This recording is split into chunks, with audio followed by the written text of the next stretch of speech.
everyone, welcome back to my channel. For today, we are going to cash stuff our budget, our income for the month of for the April 1st. Oh my god.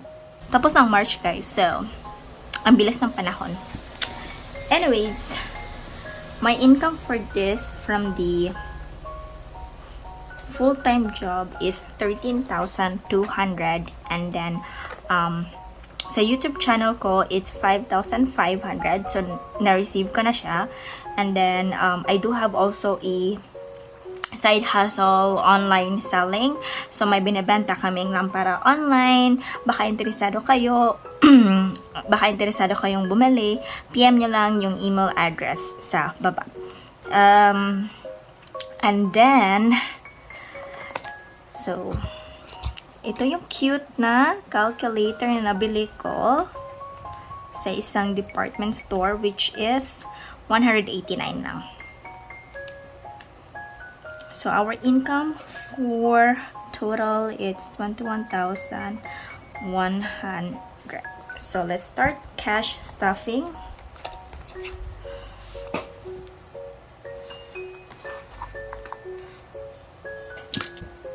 We'll be starting with our debt.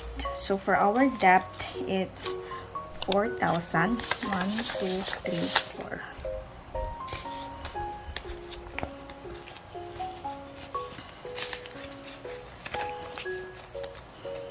So yung itemize ng ating 4,000 everyone guys is yung sewing namin na 1,581.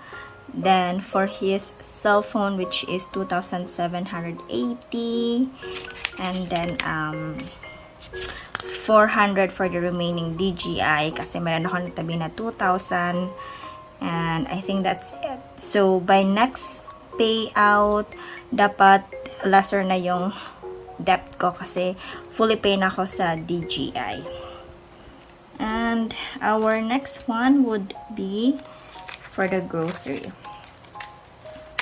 So for the savings, everyone, just to let you know, I'm putting my 5,500 and 2,400 dito sa savings, but I will be creating a different video kung para saan siya itemize yung ating savings.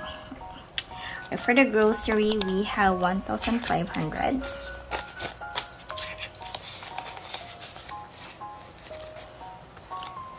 Then, by the way, thank you nga pala sa isa sa ating mga subscriber na nag-comment about ano ko daw siya, ito, parang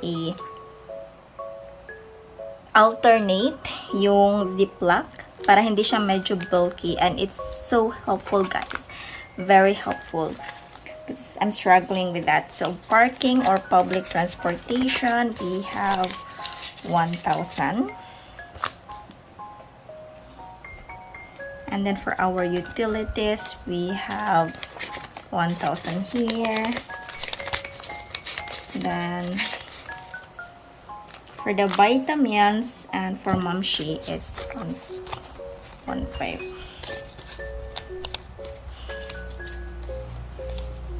Okay. And then for the food allowance, so kumuha ko ng 300 kanina, so dapat 1, 2, 3, 4, 5, 6, 7, 8, 9, 10, 5, and then 7. Okay. So I'll put it in my wallet. There we go. Then vitamins, that's okay. Ay, sorry. Vitamins is 500. Mamshi is for 1,000.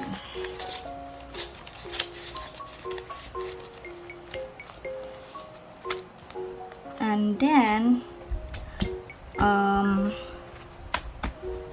for the lunchbox, nag-order nga pala ako ng lunchbox. So, 800. So, dapat may pangsukla ako ng 200. Dito ako nang hiram sa ating savings. Hiniram ko muna. Oh my God. So, may kulang pa to na sukling. Okay. Sukli na 100.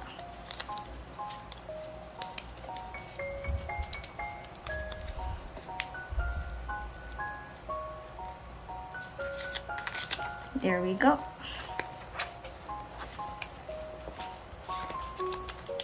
Okay. Tapos, sa ating susunod is miscellaneous, which is 1,000.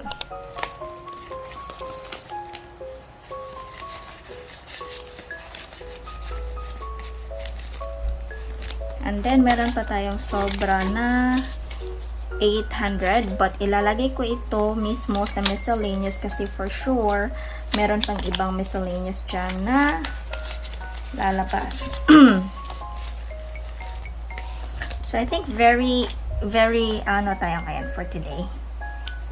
Mabilisang cash stuffing lang, and then next video I will be more in depth with our savings. So, meron akong natabi dito na, magkano ba ito? So, dapat, ano to? 7,900. 1, 2, 3, 4, 5, 6. 6 ang ata. Bakit? Nangyari? Ah, okay. Wait.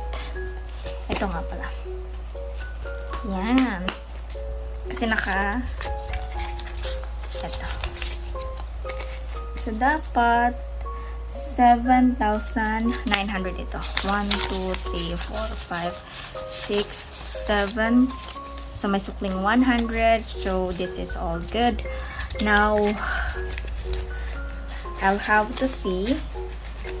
Next video or next ano natin guys is we will be depositing this or see saan siya mapupunta ang savings. And I think very smooth yung ano natin ngayon. Yung ating cash stuffing. So, yeah, I don't have anything in my mind or ano bang dapat pang gagastusin. Next na gagawin ko is I will be creating like a debt tracker or utang tracker. So, para ma-track ko yung aking payment ng cellphone at saka ring.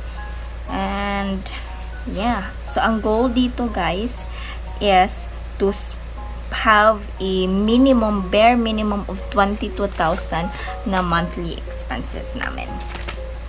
So, I think this is it. That's it for now, everyone. Thank you so much for watching, and I'll see you on our next video. Please don't forget to like, hit subscribe, and if nakaabot pa kayo dito sa pinakadulo is i-comment nyo naman ang debt. Yeah, ito lang yung nakita ko, kaya debt. So, comment nyo sa baba para malaman ko kung sino yung nanonood hanggang sa dulo ng video, guys. Thank you so much, and I'll see you. Bye-bye!